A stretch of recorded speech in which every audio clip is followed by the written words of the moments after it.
Good evening. This week, more than perhaps ever before, our thoughts are on Asia, and we have the exceptional good fortune to have in the studio tonight one of Asia's most prominent statesmen, the Prime Minister of India. Mr. Nehru, I am extremely grateful to you for coming here, and I speak on behalf of us here and on behalf of the wider public who are watching us. I'm particularly grateful as I believe this is your very first appearance on television. Yes, this is the first time I'm facing this ordeal. In fact, I know very little about television, except what I've heard about it. Well, I would like to introduce to you, if I may, the people who are, I hope, going to make this not such a bad ordeal after all. Sitting on my left is Kingsley Martin, the editor of the New Statesman and Nation, and beyond him is H.V. Hodson, the editor of the Sunday Times, and at the end, to ask the first question, is Donald McLaughlin, the foreign editor of The Economist. Prime Minister, when you return to India, people will be asking you what you thought of the coronation. What are you going to tell them? Well, I'll have to tell them a great deal, but principally that it's very impressive in many ways. The most impressive thing to me was, apart from it being a great spectacle, were the crowds here and the way they behaved. And one begins to like more and more the London crowds and their fortitude in inclement weather and their insistence on enjoying themselves whatever might happen. But is there going to be no criticism in India of your having come to the coronation? There was when I came, and there will be no doubt when I go back. But I don't think it will amount to much. Mr. Nehru, we all understand very well indeed why India decided to be a republic within the Commonwealth.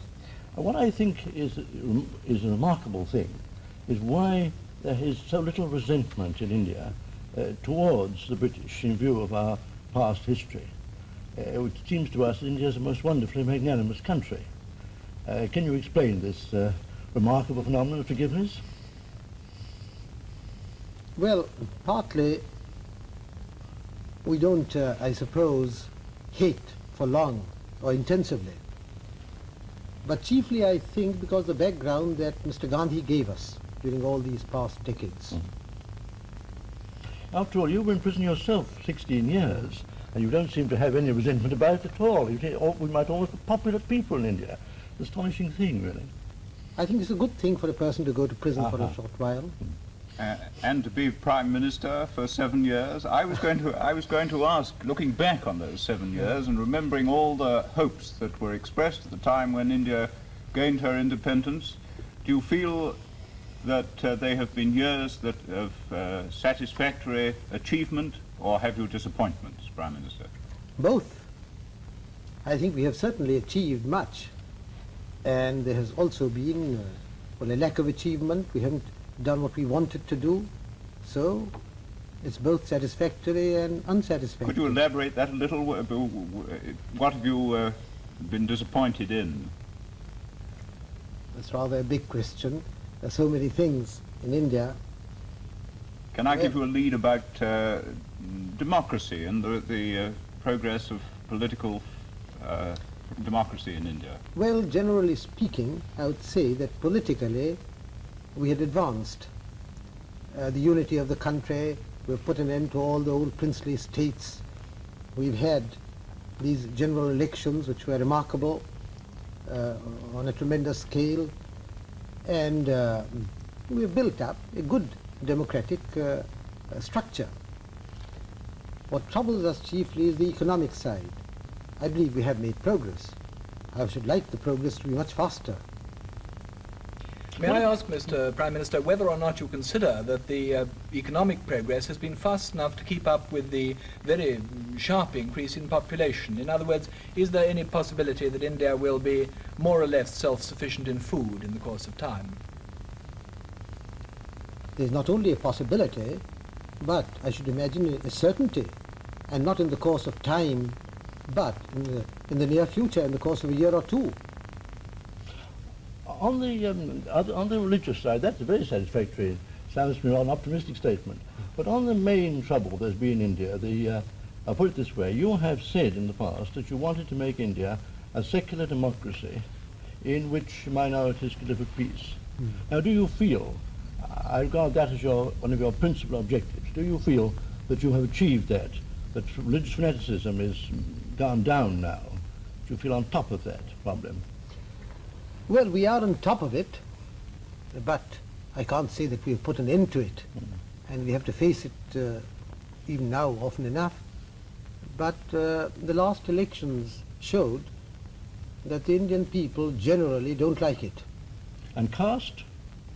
There's plenty of caste which interferes with politics in the sense of in elections a person may choose to vote for his caste man in that sense.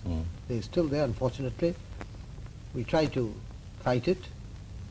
In view of all these circumstances, the caste divisions, the economic poverty of India, and the contrast between riches and poverty in India, isn't communism given a great opportunity there, and isn't it a real danger that it will seize the imagination and appeal to the people of India rather than Western democracy with its slow and elaborate forms? When you talk about communism, well, you may mean many things. You may mean a vague communistic appeal, which has considerable effect. But if you talk about the Communist Party as such and its functioning, then it's a very limited appeal. I think what we mean, Prime Minister, is that communism, by its ruthlessness and speed, produces economic results, so it seems, faster than the democratic system. Is that your view in India? It may. It also produces might produce disruption and chaos. In fact, in order to achieve other results, it for the moment tries to create disruption. Have the Indians who think about these matters not been impressed by what China's trying to do? Oh, yes, they have been greatly impressed by China, by what has happened in China. Personally, I think that, although I admire much that has happened in China, I think we have done a good deal too, which might be admired in China.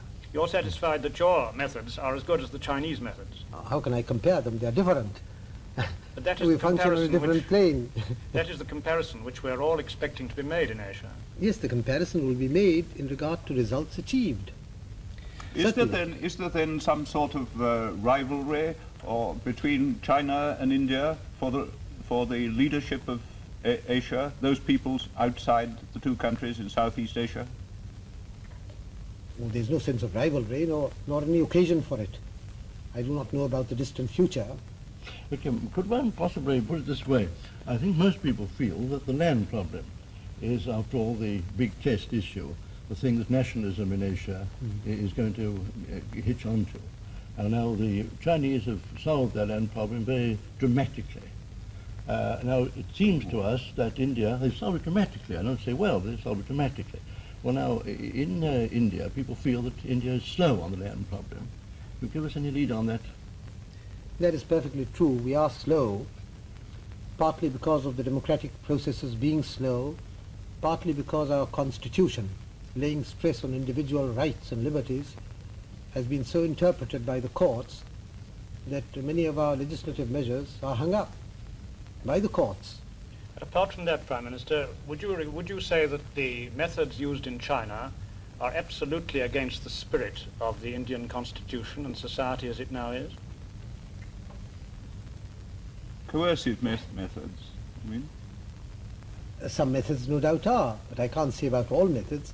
I should imagine that the land problem there was solved without too much coercion, with a large measure of consent of the peasants concerned. I tell you, Prime Minister, what I think is worrying many of us in a way about your democratic system, which is a matter of great admiration in this country, and that is that there doesn't seem to be an opposition, that there doesn't seem to be someone playing the leader of the opposition to you. And what do you feel, if I may ask an impertinent question, what do you feel will happen if you were to retire? Do you have a successor in Congress? Do you have a successor in the opposition? Now, what do you mean by that there is no opposition? In our parliament, in the House of the People, there are 500 members. Well, we are 350. The opposition consists of 150. It is true that that opposition is split up in 4 or more parties. There's no one major opposition. We haven't got the two-party system.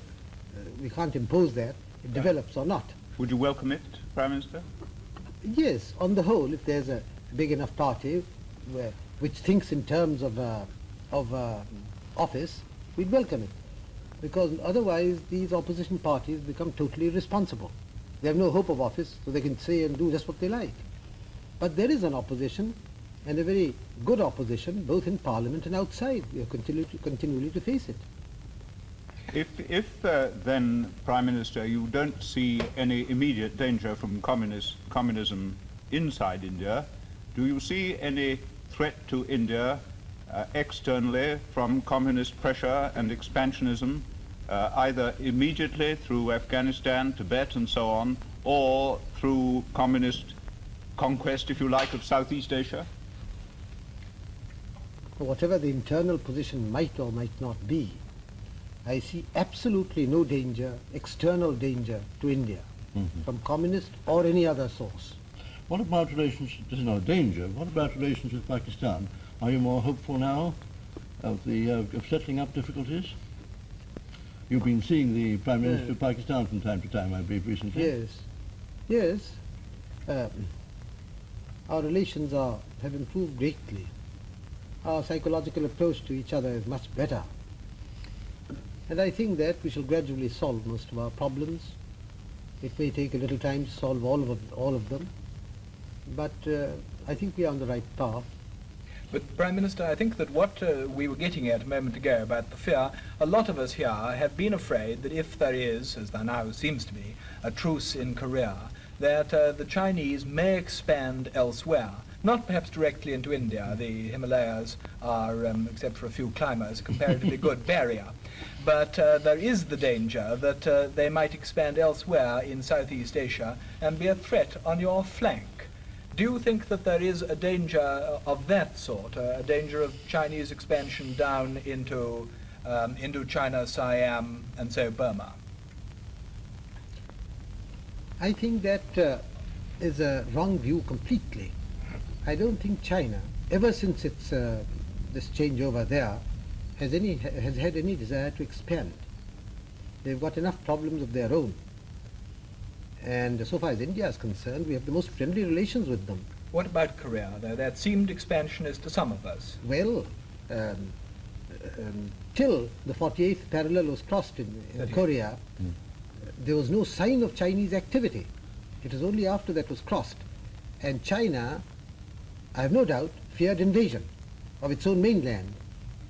And they told us so when it was on the point of being crossed, that now we are threatened all round. Remember, there are plenty of people saying, let us invade China and put an end to the people's government there. So in sheer fear, I think they reacted. And once they reacted, well, of course, they got entangled in it.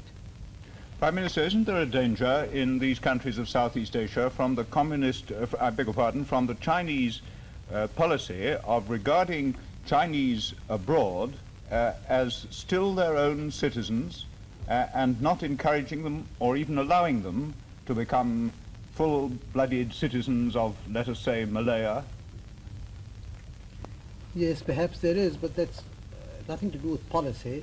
It's the innate Chinese characteristic which survives wherever they go, which is more important. Do I understand you're right, Prime Minister, that what you regard as the big thing in Asia, and for that matter now in Africa, is the growth of a great national feeling, and that, as I understand, interpret speeches of yours, what you think is important is the growth of this national feeling and the fear that communism will make use of that. Would you say something about that? Well, you see, I think in the perspective of history, one of the biggest things that has happened and is happening is this awakening or upsurge in Asia and to some extent in Africa. It's a tremendous thing. It takes different, it develops differently in different parts of Asia. But it has upset completely the old order. In China it has gone one way, in India another way. We arrived at a peaceful settlement with Britain. In Burma, it's Southeast Asia, everywhere it has a different face. But the main thing is this enormous upsurge. In a sense, after 300 or 400 years of, well, more or less European domination, Asia is coming into its own, sometimes rightly, sometimes wrongly. And one has to understand that, appreciate it, understand it, and not merely get angry at it or dislike it. Of course, to some extent, in a different way, the same applies to Africa. Do you think, Prime Minister, that the Europeans are understanding in Africa what is taking place, or are they liable to make the same mistakes that have been made in Asia over the last, as you say, 300 years? I'm afraid they're actually making those mistakes. It's not a question of being liable to make mistakes. I think Africa, please remember, is a continent which has, it's the most tragic continent. For hundreds and hundreds of years, people of Africa have suffered terribly. Maybe they are not so developed as others because they've not had the opportunity. Given the opportunity, no doubt they would. And I'm deeply distressed at what is happening in Africa, whether in the north or east or west. In fact, the only bright spot in Africa, if I may say so, is the Gold Coast and partly Nigeria. But you're not suggesting, Prime Minister, are you, that there is one solution and one criticism to be made about all parts of Africa? Isn't the problem different in something like a dozen parts of that continent? The problem is different, but the approach is the same, if an approach friendly and sympathetic to the Africans. But isn't there a direct contrast between those countries like the Gold Coast and Nigeria, where Europeans do not make their permanent homes, and countries like the Union of South Africa, Southern Rhodesia, and Kenya, where there is not only a settled European community, but people who have, and have had for generations, no other home? Of course the problems are different, but however many Europeans may live there, they are outnumbered tremendously by the African population. Either they cooperate, live in some kind of cooperation, or they try to suppress each other. If the Europeans try to suppress the Africans, undoubtedly a day will come the Africans will suppress the Europeans and push them out, because they outnumber them so much. But Prime Minister, this raises a difficult problem. At the United Nations, I think it's right to say, India and other Asian nations have from time to time expressed very strong views about British and other European policies in Africa. Do you think by doing that you assist race relations or make them more bitter? Well, I don't remember that we have said much about British policies in Africa. We have said a great deal, in the United Nations I mean, we have said a great deal about the situation in South Africa. And in North Africa, in French North Africa. Yes, and in Morocco and Tunisia. Do you think that helps the French to solve their problems with the Africans? That's a curious question. The French don't think so. Well, I think it's a curious question. My being told that you must not say anything when evil is happening, lest the evil may become worse. But I think, as a matter of fact, since by some circumstance I became Prime Minister of India, I have to hold myself in check all the time as to what I say. Otherwise I'd shout out from the housetops what is happening all over the world, and in Africa, north, south and east. I won't remain as quiet as I do now. You feel a difference, don't you, Prime Minister, in what you can say about countries in which there are Indians and others? It seems to me there's a slight difference in your status in relation to countries where there are Indians. You mean in Africa? Well, I was thinking of Kenya, for instance, and the Kenya situation, where there are twice as many Indians as there are Europeans. Well, yes. What we have told the Indians there, year after year, is that they must cooperate with the Africans, they must not exploit them or take advantage of them, and we will not support them in their demand for any privilege which goes against the Africans. They said, if you can't get on with the Africans, you'll have to get out of Africa. That's what we have told our Indians. But inside the Commonwealth Conference and so on, you don't discuss or deal much with the South African situation. You regard that as a matter for the United Nations rather than the Commonwealth, do you? Or direct dealing between the two countries concerned. Yes. Prime Minister, I wonder if that raises a point I'd like to ask you about. What role do you see for the Commonwealth in the world today? We've spoken about the United Nations, and we've spoken about India's role in Asia and in the world. What role do you see for the Commonwealth, coming as you are straight from Commonwealth Conference? I think this development of the Commonwealth is of great significance. I can't say yet what future form or shape or importance it may have. This kind of free association of people with countries with different interests, different outlooks, yet meeting together and in a friendly way trying to understand each other is a very great thing. And that is why I would not like to bring up any questions there which first of all changes its role, makes it into a kind of super state. Secondly, which almost might break it up. There is a very vital question, Prime Minister, if you'll forgive me returning to Yes. what I asked you just now. You spoke very eloquently of the right of the Indian Prime Minister to express a moral view of what is happening in other countries. But I said something else. I said, as Prime Minister, I don't. I have to restrain myself. I said, if I'm not Prime Minister, I would do it. I beg your pardon, but that doesn't lead on to my question. All right. Do you think that within the Commonwealth, individual members should express views about the internal affairs of others publicly? Is that healthy or not, in your You're opinion? talking about members of government? Or, Members of government, yes. well, normally speaking, members of government should not. But it's very difficult to draw a line like that. Take the question of South Africa, which we have publicly raised in the United Nations. The United Nations has passed resolutions proposed by us, and the South African government has repudiated and bypassed those resolutions. Now, are we to remain silent about that? Obviously, we have to say something. You see, when courtesy and drawing room manners are very good, but when a fire is raging, you can't function as if you were in a drawing room. When a grave danger threatens the world, it's not a question of individuals being concerned. When some policy is being pursued which may endanger the whole of Asia and Africa, then it may become a very wrong thing to remain completely silent about it. Though one does, as Prime Minister. If I was not Prime Minister, I wouldn't be silent. I understand. I wonder if I can ask what the Americans I think would call a $60 question. A $64 question, I apologize. Has the Prime Minister any view about whether Russian policy, Russian attitude to the rest of the world has really changed? How does he interpret recent changes in Russian internal and external policy? Or is that too difficult a question to Well, ask? it is difficult in the sense that one cannot say anything definite. But my own view, and very definite view, is that there has been a change, a marked change, and that Russia definitely desires, shall I say, peace, for whatever period it might be. I can't say forever. You don't suggest that they've abandoned the ideal of world revolution and a communist supremacy No. over the whole world? I can't say, but I would put it this way, that their ideal of a world revolution, they might think will be furthered much more by their showing internal results in Russia than by indulging in an adventure which may lead to war and upset everything.